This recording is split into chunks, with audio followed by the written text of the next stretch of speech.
Here is my final word tonight. Mr. President, Senator Bola Tinubu, it is to you tonight that I bring the burden and plight of our people too. I trust this message finds you in good health and high spirits as you continue to navigate the intricate responsibilities that come with the esteemed position you hold. It is with a heavy heart and deep concern that I pass this message on the current state of our beloved nation, Nigeria. In a time when the heartbeat of our nation is racing with fear and the very fabric of our society is tearing at the seams, we stand at a crossroads. President Tinubu, the nation calls for your undivided attention as you embark on a private visit to France. Our beloved Nigeria is grappling with unprecedented challenges that demand urgent and decisive action. Kidnapping and abductions are the order of the day. From Lagos to Kaduna, Taraba, and violent and criminal activities have pervaded our land. Even in the heart of our nation's capital, the audacity of kidnappers has become a sinister reality, striking fear into the hearts of our people. Our citizens are living in constant fear, unsure of their safety and the safety of their loved ones. This is not the Nigeria we dreamed of, not the renewed hope that was promised. We applaud the gallantry of our security operatives, but indeed more work still needs to be done to keep the people safe. Efforts are being made, but it appears they are not far enough. What has become... Tell your money was Jagaban. On your Monday, we shall stop Jagaban. On your Monday, we shall stop Jagaban. On your Monday, we shall stop Jagaban. Yes, sir.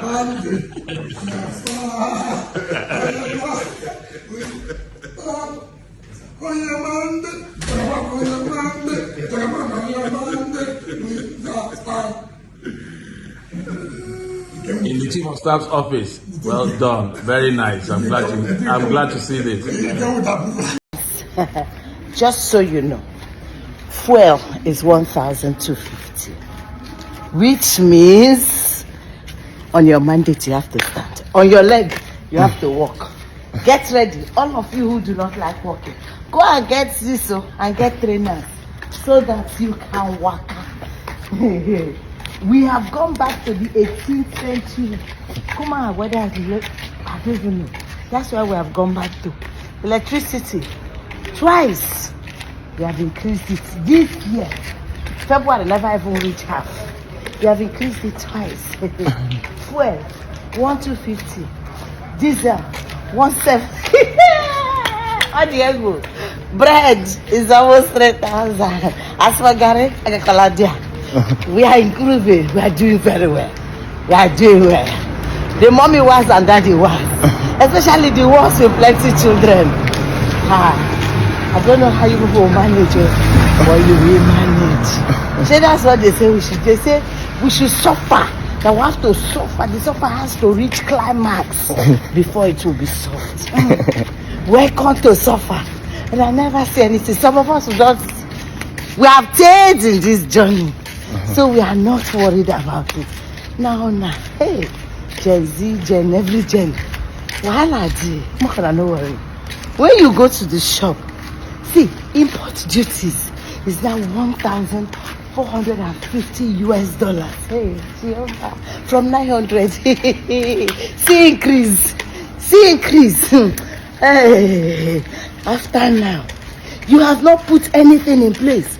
You are just busy. Increasing. Tax. They say your father served, Abi. Your father served with whips. And God, I will. Your father ruled with whips. I can say, but how will you rule with iron? I never say iron. Wait, this is ukulele. Ukulele 101. Yeah. On your mandate we shall stand. On your mandate we shall stand. On your mandate we shall stand. I really want to know how many people that are still standing on this mandate. I really want to know how many people that are confidently standing on this mandate again.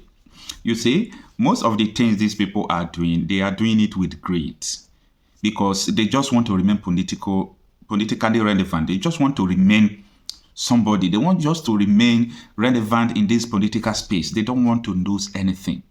They just believe that it is my turn to occupy this office. Look at Buhari has finished his tenure. Look at all his relatives. They are now rich. It is my turn. Let me get to the office and do what I want to do. This is the situation that led all these people to be so desperate for power, in the sense that even though they want to kill people, even though they want to crush people, as far as what they want is that mandate, they will do everything possible to have the mandate. Now, it is obvious. Nigerians are seeing the result. This one is not what they will tell you statistically on the television. They will tell you that there is inflation. They will tell you that there is scarcity of petrol. This one, you are experiencing it.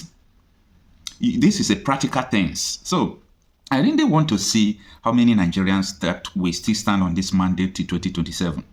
This thing is 4 years old. It's not 4 months old. This administration is just about 10 months in office. Look at the mayhems they have caused. Look at the insecurity, how it is increasing. Look at the inflation, the hunger, abject poverty increasing, everything we predicted. Are we happy because what we predicted is going on? No, because anything that is going on in Nigeria will directly or indirectly affect you. That is why we always clamor for change. We always yearn for change. We want people who will be responsible to be in that position so that they can just do a little bit effort. And also understand that the problem of Nigeria is not only what we are seeing now, because there are some things under that are causing these problems. And that is part of the restructuring that we have been talking about. That insecurity will never end until Nigeria is restructured. When Nigeria will have their local police, different regions will have their own power, things will continue to go on well. Because the problem now is that the farmers can no longer go to the farm. That is the primary source of inflation, but people don't want to understand that. So what I'm trying to say is that I just want to see how long these people will stand on this mandate. Many of us from the north are famed for cattle keeping. And when you are driving the cattle through different grazing grounds, the cattle believe that you love them so much because you protect them from the elements, because you protect them from other wild animals. But if the cattle were to know that you are the one who would end up eating them, they would treat you very differently. Invariably, they do not know. And therefore, you will continue controlling them the way you do, and you will continue eating them the way you do. But it's a totally different case when you are leading human beings. They are not like cattle. You may lead them in a particular direction. You may think that you have lulled them into a false sense of security. You may think that you have deadened their minds.